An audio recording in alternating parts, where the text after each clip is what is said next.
Bonjour, mesdames et messieurs. Bon réveil. Bienvenue dans ce journal. Cinquième conférence de reconstitution des ressources du Fonds mondial. Le président de la République, Alassane Ouattara, a participé à un panel de haut niveau sur les défis à relever pour éradiquer les épidémies du sida, de la tuberculose et du paludisme. Le chef de l'État a fait à cette occasion une communication sur la construction de systèmes de santé durables ouverts à tous. Le compte-rendu de notre envoyé spécial sur place à Ouattouré. Ce samedi 17 septembre, deuxième journée de la cinquième conférence de reconstitution des ressources du Fonds mondial consacrée à la réflexion autour de deux problématiques. Éliminer les obstacles à la santé en renforçant l'autonomie des femmes et des filles et par l'intervention auprès des plus marginalisés. Engager et mobiliser les jeunes pour réaliser les objectifs en matière de développement durable. Le président de la République, Alassane Ouattara, dans sa communication, a partagé avec les participants l'exemple de la Côte d'Ivoire en matière de construction de systèmes de santé durables ouverts à tous, avant de relever la contribution du Fonds mondial à l'amélioration de l'accès aux soins de santé. Le Fonds mondial a beaucoup contribué à aider la Côte d'Ivoire. C'est sur la période de 15 ans depuis 2003, c'est pratiquement un demi-milliard de dollars, 530 millions qui ont été promis, dont 400 millions ont été décaissés. Si je prends le cas par exemple du VIH-Sida, c'est quasiment 158 000 personnes qui ont pu bénéficier de traitements antirétroviraux. Et ça, c'est tout de même un chiffre significatif. Et d'ailleurs, grâce à tout l'environnement de l'offre et de la sensibilisation, le taux de prévalence a baissé de manière considérable en Côte d'Ivoire. En deuxième lieu, en ce qui concerne la tuberculose, c'est 83 500 personnes qui ont pu donc être traitées et qui ont pu bénéficier des ressources nécessaires pour faire face à ce fléau. Et enfin, nous avons distribué durant ces années 25 millions de moustiquaires imprégnés, c'est-à-dire l'étendue donc de la capacité du gouvernement à distribuer donc des moustiquaires imprégnés pour protéger les populations contre le paludisme. Donc c'est vraiment un hommage que je voudrais rendre au Fonds mondial, à son directeur exécutif Marc Diboul. Bien sûr, c'est bon de nous aider, mais nous devrions faire plus nous-mêmes. Nous sommes intervenus, je dirais, dans 3 domaines. Le premier, c'est de créer tout l'environnement, le cadre réglementaire, la sensibilisation. La deuxième chose, c'est de donner un accent particulier aux femmes et aux filles dans tout ce que nous faisons. Et bien évidemment, surtout qu'il y a la transmission de la mère à l'enfant, par exemple du sida, et également les difficultés pour ces personnes d'avoir accès aux soins et aux frais médicaux. Et le troisième élément, c'est d'améliorer les conditions quotidiennes de ces personnes en leur offrant du travail, en améliorant leurs conditions de vie. Des leaders du monde très impliqués dans la lutte contre le sida, la tuberculose et le paludisme, notamment Ban Ki-moon, secrétaire général de l'ONU, Marc Diboul, directeur exécutif du Fonds mondial, le milliardaire Bill Gates et le chanteur Paul David Hewson Dibono, ont tous reconnu les progrès extraordinaires réalisés par le Fonds mondial. Pour ces personnalités, la communauté internationale, pour vaincre le sida, la tuberculose et le paludisme, doit faire de l'amélioration des conditions de vie des populations, de l'information et de l'éducation ses priorités. L'international ivoirien Didier Drogba, qui joue à l'Impact de Montréal, est allé rendre une visite de courtoisie au président de la République, Alassane Ouattara, qui est à Montréal pour prendre part à la 5e conférence du Fonds mondial. Didier Drogba, qui a joué en équipe nationale de 2002 à 2014, a été 2 fois finaliste à la Coupe d'Afrique des Nations en 2006 et en 2012. Didier Drogba est considéré comme l'un des meilleurs joueurs de tous les temps. Ici en Côte d'Ivoire, le ministre de l'Agriculture et du Développement durable, Mamadou Sangafoa Coulibaly, est de retour de Nairobi au Kenya où il a représenté le chef de l'État, le président Alassane Ouattara, à la 6e édition du Forum de l'Alliance pour la Révolution verte en Afrique. Dans ses valises, une proposition de cette organisation pour la tenue de la 7e édition en Côte d'Ivoire. Ces pays africains espèrent tirer profit des succès réalisés par la Côte d'Ivoire en matière agricole. Adama Kone. La Côte d'Ivoire, terre fertile aux grandes manifestations du secteur agricole en 2017. En plus du Salon international de l'agriculture et des ressources animales, SARA, c'est l'Alliance pour la Révolution verte en Afrique qui frappe à la porte des autorités ivoiriennes pour la tenue de son 7e forum.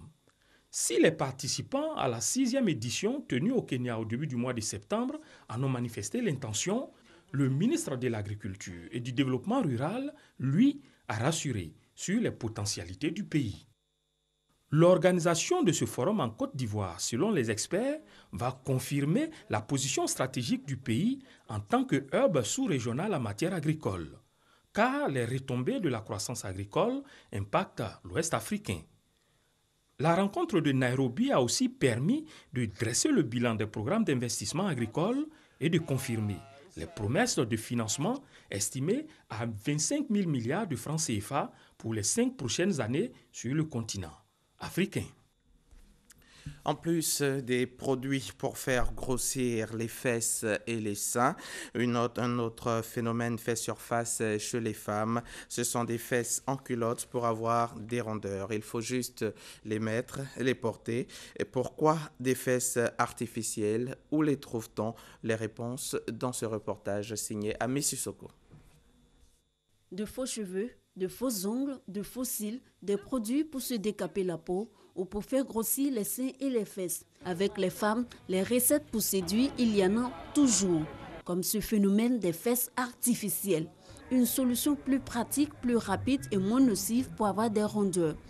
Il faut juste se rendre sur les différents marchés du district d'Abidjan pour acquérir le chef-d'œuvre.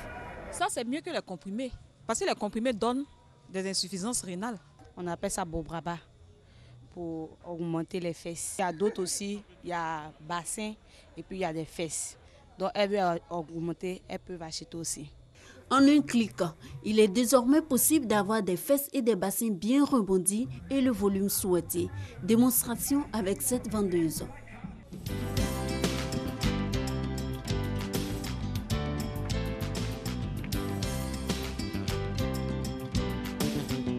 Ces faux fessiers pour arrondir le poitrinail sont faits de culottes rembourrées avec de la laine ou de la mousse.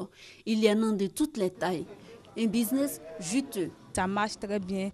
Les femmes commandent ça beaucoup. On envoie ça du pas. Elles reviennent avec les camarades pour commander. Il y a un fournisseur qui vient nous livrer. D'autres quittent en France, d'autres quittent en Chine. Bon, ça, on fait à 12 000 à débattre. Donc elles peuvent avoir ça à des prix 10 000 ou bien 8 000. On prend ça avec des gens qui quittent en Europe avec. Avoir des fesses galbées avec de faux fessiers, effet de mode ou pas, les adeptes ont chacun toute une bonne raison. Les fausses fesses, ce n'est pas forcément pour avoir les fesses. Il y a des tenues qu'on porte qui ne sont pas adéquates. Soit il y a des filles, par exemple, qui n'ont pas de fortes cuisses. Donc il y a des filles qui portent ça pour que la tenue descende bien. Il y a des filles aussi qui ont de fortes cuisses, qui n'ont pas de fesses. Donc elles portent ça pour que la tenue soit bien. Je suis intéressée. J'ai fait ça, mais ma forme n'est pas trop ça, donc je vais prendre pour augmenter un peu. Je veux que ma forme sorte, pour être sexy, pour être attirante, pour être belle, pour être bien en forme. Comme les hommes de maintenant, les filles en forme là, donc j'aimerais bien prendre ça et puis être en forme. Aucun sacrifice n'est de trop pour les femmes quand il s'agit de séduire. Aux fesses artificielles s'ajoutent des gaines fessiers et des seins artificiels. Cette gaine, ça aide les fesses tomber pour soulever. Et puis, ça aplatit les ventres aussi. Les femmes qui ont le gros ventre, ça leur permet de s'habiller en sexy. Ça peut augmenter les seins, comme si tu veux porter les habits décolletés aussi là. Tu as porté. Ça t'aide de soulever les seins. C'est mou. Des fesses artificielles, de faux bassins, de faux seins, des accessoires subtils pour se rendre belle. Tout un arsenal de beauté pour attirer le regard. Et ça marche, mais attention à ce faux physique. Maintenant que si tu portes, bon, si ton gars t'appelle, bon, allons-y au lit. Arrivé là-bas, tu enlèves, tu as découragé le mari. C'est pas joli à voir. Ça peut donner une nouvelle forme à la femme, mais si je découvre cela en chambre, bon, je serai déçu parce que je me dis qu'elle cache sa vraie valeur. Faux seins, des fausses fesses, on entend parler, mais il n'a pas encore été victime ni mon entourage. Le jour où ça va m'arriver, en tout cas tel que je me connais, il serait très en colère et puis si c'était à l'hôtel, il sait qu'il va la laisser là-bas pour rentrer chez moi tranquillement. J'ai des amis qui ont été trompés, il a dragué la fille là. Maintenant, arrivé à la maison, là, il a trouvé que non, la fille là, elle a porté chiffon pour augmenter ses fesses. Là. Maintenant, et puis elle avait porté sein aussi, silicone là, pour augmenter ses seins. Maintenant, depuis ce jour jusqu'à aujourd'hui, là, moi, mes amis, là, ils disent non, il ne veut pas go qui ont fesses avec gros seins. Ce phénomène des accessoires de mode pour avoir des rondeurs ne serait pas propre à la Côte d'Ivoire. C'est la nouvelle tendance dans les capitales africaines, entre autres Bamako et Ouagadougou. Derrière des fessiers sexy peut se cacher de la laine ou de la mousse. Comme quoi, toutes leurs rondeurs ne sont pas naturelles. Avant, le phénomène était culturel. Chez le peuple akan, par exemple, les femmes attachaient plusieurs pailles pour se faire des rondeurs à l'occasion des cérémonies. Mais aujourd'hui, le constat est tout autre. C'est la beauté du faux. C'est un dossier signé Ami Sissoko. Direction Guiglo dans l'ouest de la Côte d'Ivoire. Guiglo, où la ministre Anne-Désirée Ouloto exhorte à la cohésion entre les communautés vivant dans le département. C'est ce que nous dit Eve Boué, notre correspondante dans la région.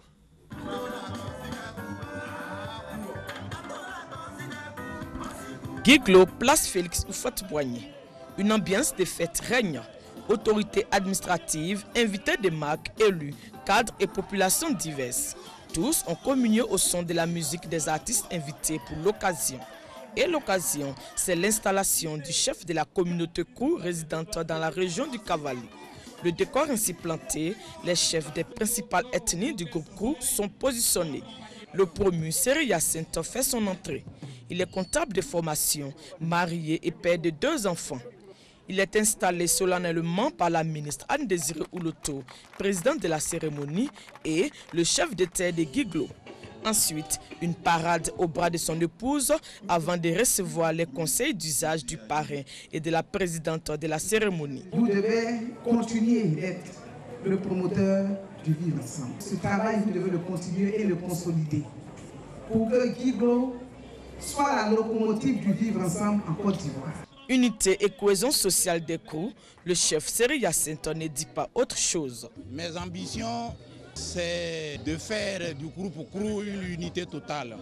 Et je ferai tout à ce que mon peuple soit sage et que nous marchions la main dans la main. Avec Seri Hyacinthe, l'engagement est donc pris par les Krou de la région du Cavali pour la préservation de la cohésion sociale. Et de clore cette belle cérémonie par la finale de la 3e édition du tournoi de Maracana, doté du trophée Ben Baye Sévérin. Koyekro, c'est un village enclavé de près de 10 000 âmes dans le département de Tiassalé. Koyekro a bénéficié de nombreuses infrastructures, écoles, pistes villageoises, châteaux d'eau, distribution de kits scolaires, dons d'ambulances. Ce sont entre autres plus de 20 millions, ce sont un peu plus de 20 millions de francs CFA qui ont été investis par la mutuelle de développement du village. À l'occasion d'une cérémonie, elle a fait le point de ses actions de développement et a sa population à l'union afin de relever ensemble les autres défis à venir. Chantal Akandan. En 2 ans d'activité, elle a transformé le paysage de son village. Koyekro, localité autrefois enclavée, située dans le département de Tiassalé, a bénéficié des actions de MAPECO, la mutuelle en charge de son développement. Réhabilitation d'écoles primaires, dons d'ambulances, distribution de kits scolaires, construction de châteaux d'eau, ouverture des routes pour relier le village aux autres localités du département. Le tout pour un montant de plus de 20 millions de francs CFA. Notre objectif est qu'il y ait à peu près 10 000 adhérents dans cette mutuelle pour qu'ils puissent cotiser 5 millions par mois. Et avec ça, nous allons pouvoir intervenir dans chaque village pour faire face à des besoins qui sont primaires et qu'on peut réaliser sans attendre que l'État réagisse. À Koyekro, une autre difficulté demeure pourtant. Le tronçon du puits Kassasso, long de 3 km, un calvaire pour les populations pour accéder au chef-lieu de département Tiassali. Un calvaire, certes, mais bientôt un souvenir. Ayant eu les instructions de notre tutelle technique, qui est le ministère des Infrastructures économiques, d'accéder à un certain nombre de requêtes et au regard des possibilités que nous disposons, nous verrons dans quelle mesure il faut procéder par consultation restreinte pour qu'au bout de 2 mois, ça puisse démarrer. Si Koyekro savoure ainsi quelques fruits du développement, c'est parce que les différentes communautés y vivent en paix. Pour célébrer la cohésion entre elles, un tournoi de football a opposé durant 3 mois 22 villages environnants, avec une finale entre Akekro et Boblemou, remportée au tir au but par le village organisateur Akekro. En bref et en images, l'Union africaine veut envoyer le plus rapidement possible des observateurs juristes pour assister la Cour constitutionnelle gabonaise dans l'examen du recours de l'opposant Jean Ping. Et jamais l'UA n'a envoyé une mission d'experts juridiques pour se pencher sur une élection contestée. Ces juristes dont l'UA dit qu'ils seront au moins 5 et choisis parmi d'anciens présidents de Cour suprême et des professeurs de droit administratif seront officiellement à la disposition de la Cour constitutionnelle gabonaise pour conseiller les juges. Dans les faits, ils seront là pour garantir que le recours déposé par Jean Ping sera jugé de manière transparente et crédible. Les leaders du mouvement de protestation anti-Mugabe avaient appelé les Zimbabwéens à manifester pour réclamer des réformes. Âgé de 92 ans, Robert Mugabe dirige le pays d'une main de fer depuis 36 ans et brigue un nouveau mandat pour 2018. Depuis plusieurs semaines, alors que le pays traverse une grave crise économique, une vague de contestation se propage dans le pays, mais les autorités avaient interdit les manifestations programmées ce samedi 17 septembre. En conséquence, les rassemblements ont été réprimés. En République centrafricaine, des combats ont eu lieu vendredi soir en Ndomete, puis à 10 km de là, à Kagabandoro, dans le centre du pays. Les combattants anti-Balaka et ceux des ex-Seleka se sont affrontés. Des sources humanitaires ou internationales annoncent un bilan de 2 à 10 morts, auxquels s'ajoutent plusieurs blessés graves évacués sur la capitale. Et puis, pour terminer, une explosion est survenue hier samedi 17 septembre en soirée dans le quartier UP de Chelsea à New York. Il y a 29 blessés, dont un dans un état grave, mais si sa vie n'est pas en danger. L'enquête est en cours. Sur place, les médias parlent d'une bombe placée dans une poubelle sur une avenue où se trouvent de nombreux bars et restaurants. À ce stade, les autorités ne privilégient pas la piste terroriste. L'acte serait en revanche intentionnel. Voilà, merci de nous avoir suivis. Fin de ce journal. Bonne suite de programmes sur la chaîne qui rassemble.